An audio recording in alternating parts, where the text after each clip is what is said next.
Today on Wildlife Nation, What they don't outcompete, they eat up. we help the Miccosukee combat invasive species in the River of Grass. We're there to protect the environment because our survival depends on it. Then we save a federally threatened bird.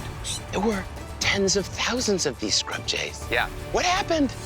Plus, Oh, look at that. we learn about an exceptional type of fish that's been swimming our oceans for over 100 million years. If this species can't survive, neither can we.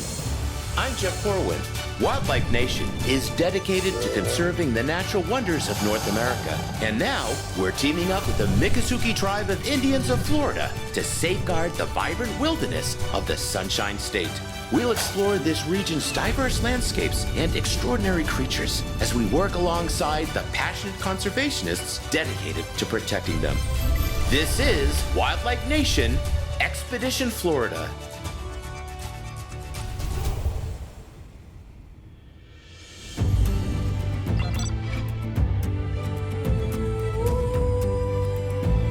For the Miccosukee tribe of Indians of Florida, maintaining a strong connection to the natural world is critical to their survival. Living off the landscape helps make you very independent. And it also makes you pay attention to seasons and patterns, like what time of the year fish spawn. I'm venturing into the Everglades with my good friend Nick from Miccosukee Fish and Wildlife. We're going to explore how invasive fish have become a huge challenge here. Today, there are about 70 species of fish living in the Everglades. But the real answer with regard to native species, Nick, is how many species? Around 40 native species. So think of that. About half of them are native. The rest are invasive. Ooh. All right, this is a Mayan. Oh, look at this. This is a Mayan cichlid. It's wonderful in your fish tank or in the river system of the neotropics, but not here in the Everglades because this is an invasive species. The native fish have no defense. Yeah, I know. Lake Okeechobee has a lot of exotics, and Kissimmee River as well.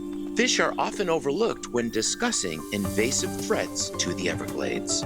Oh, look at that. Exotic.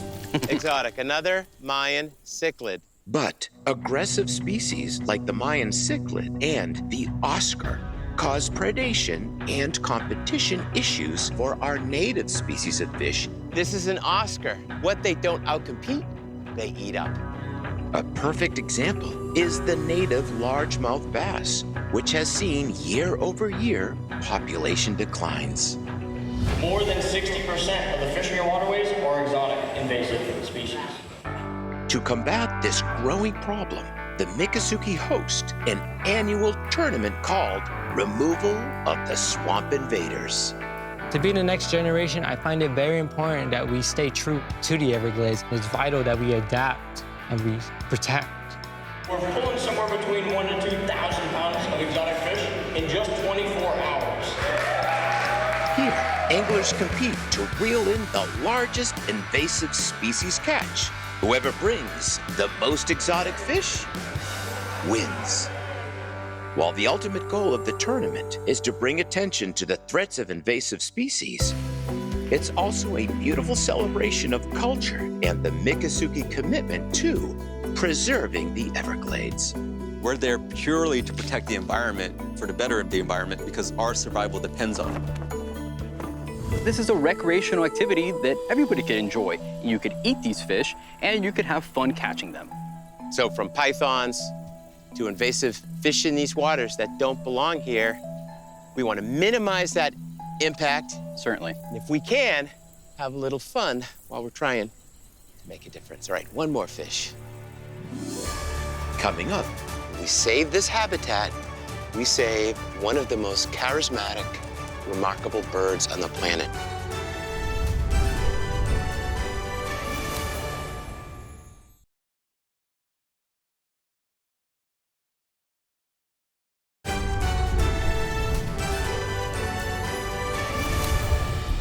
Today, I'm 2 hours south of Orlando, visiting Lake Wales Ridge. Hello. Here, I'm teaming up with Sahas, the Director of Avian Ecology at Archbold Biological Station. What you doing? For over half a century, they've been studying this federally threatened bird. That's quite unique. This is the Florida scrub jay. Hi, Papa. We didn't train them to do that. They're just really smart creatures. So, correct me if I'm wrong, but scrub jays, crows, ravens, they belong to this group called Corvidae. These are incredibly intelligent, curious birds. Yeah. They're problem-solving birds. They have facial recognition. They can recognize people. And their smartness is how they adapt in a really challenging environment. Sahas, if we were here in Florida 100 years ago, there were tens of thousands of these scrub jays. Yeah. What happened? A lot of it was converted to being people's houses, into citrus groves, and being ranches. So the Florida scrub jay has lost 90% of its habitat and its population over the last century. Today, the population is what, 7,000? Yeah, a good estimate is about between 7,000 and 8,000 individuals. So what we're in right now is a pyrophytic ecosystem. This is an environment that depends on fire for productivity and health. The fire cuts back a lot of that vegetation, allows this renewal opportunity for all the little stuff underneath. Yep. And scrub jays are a fire-dependent species. Yeah. In the first 3 or 4 years post-fire, scrub jays see a huge increase in population. And in about 10 or 12 years post-fire, their population starts crashing. And so they need that recurring fire every 10 to 15 years to keep their populations healthy and viable. And as soon as a development comes in, there is a lot of fire suppression. As the habitats grow too high and too thick, they're not scrub jay habitat anymore, and scrub jays leave or they die in those habitats. They love this lower area in here, this sort of herb layer is really critical for scrub jays. Yeah. So what are we going to be doing today, Sahas? We'll be doing what is called a bit of a census. Each of these scrub jays has a unique color band combination, and we identify individuals based on that. So this mission here is about saving this ecosystem, this piney, oaky, high scrubland ecosystem, which we're about to lose. When we save this habitat, we save one of the most charismatic, remarkable birds on the planet. To date, this program has collected data and tracked the life history of more than 6,000 Florida scrub jays. Tori, a research assistant, is leading us to a site that might have some new hatchlings. So guys, we're gonna go super slow, watch where we step, because we're about to do an assessment on a potential success story.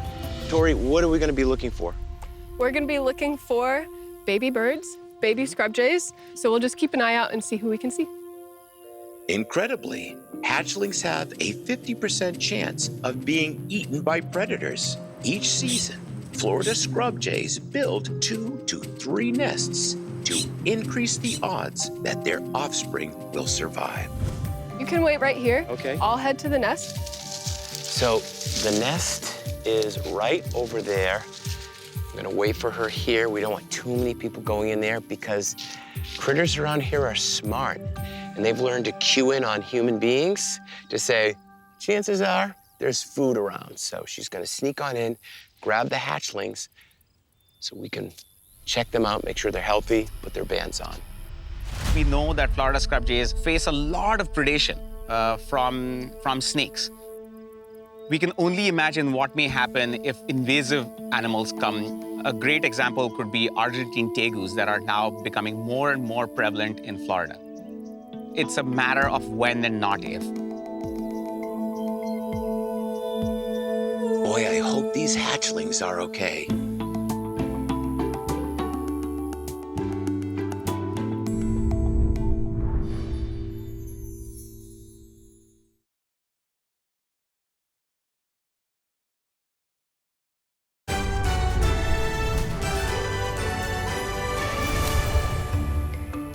Today, I'm helping a group of conservationists recover the next generation of Florida scrub jays.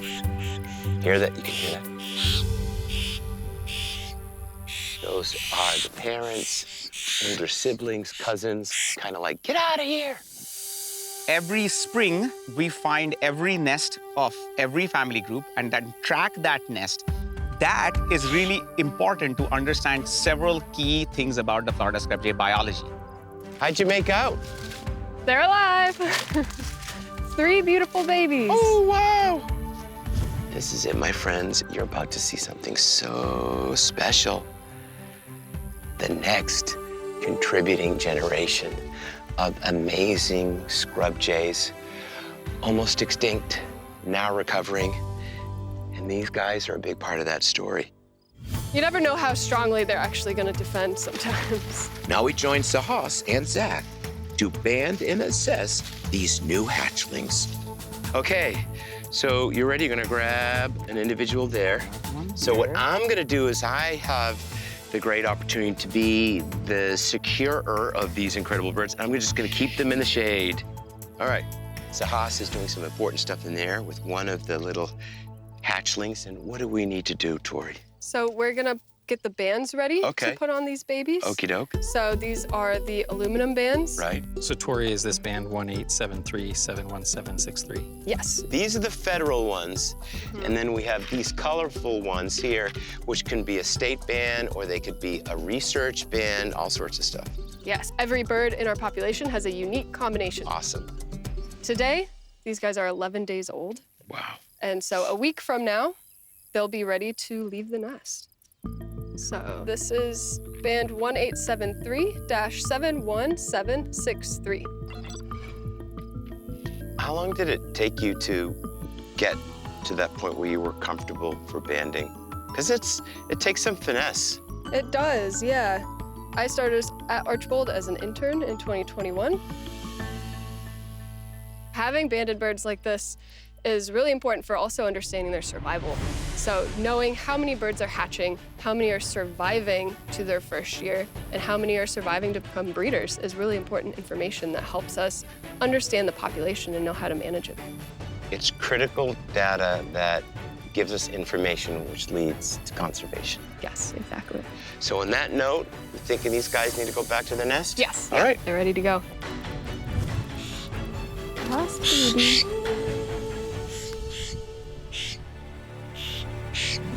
Up next, This is like nature's ultimate time-tested fish. I get to work with the bucket list fish.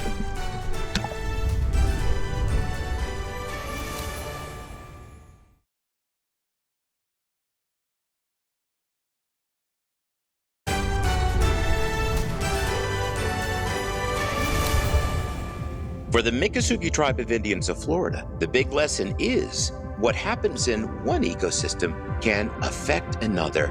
And when it comes to healthy fisheries, this interconnectedness is undeniable. We'll get this nice chunk of mullet out there.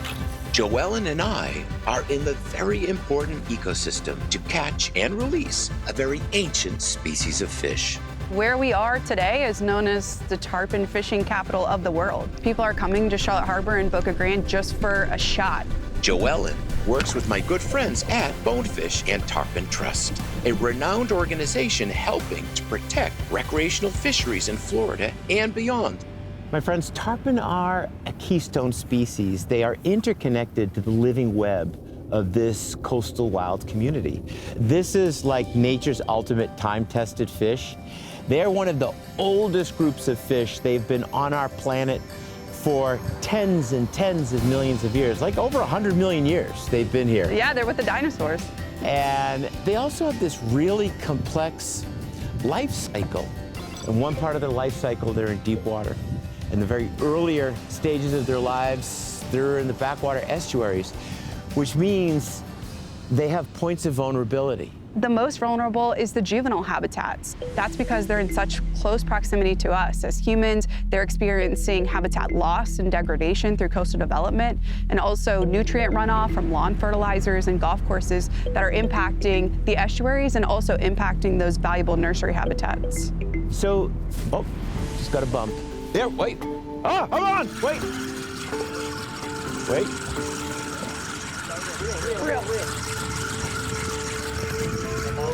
He ducked off. And that is why we're here. Happened that quick. All right, we're gonna do it one more time. Gotcha. All right, this time, we're gonna catch a tarpon. Recreational tarpon fishing is a $500 million economic boom for the state of Florida. Oh, look at that! However, groups like Bonefish and Tarpon Trust work with anglers to implement strict catch and release only regulations, ensuring these fish thrive for many generations. Oh, look at it! It just broke. It just broke it. It just broke? Not only is it great that I get to work with a fishery that I love, but I also get to work in the community that I was born and raised and I grew up fishing in. Here we go. There he is. There, see this tail? There he's up. He's up. Now I have kids of my own and I'm so excited to share the knowledge and hopefully increase the population so that they can fish, their grandkids can fish. Let's see him. Let's see if he comes up. There he is. There he is. Look at him. Look at him. So our goal is to really experience the might and power of the tarpon, but make sure we get him back in the water. Is he off? Good job, dude. So this is exciting, but if you want to experience the true scientific conservation thrill of saving tarpon, you gotta meet the next generation. Coming up, Look at this little tarpon.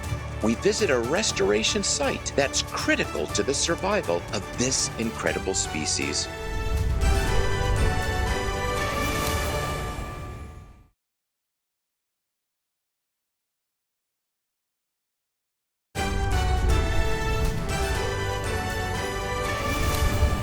Oh, look at this.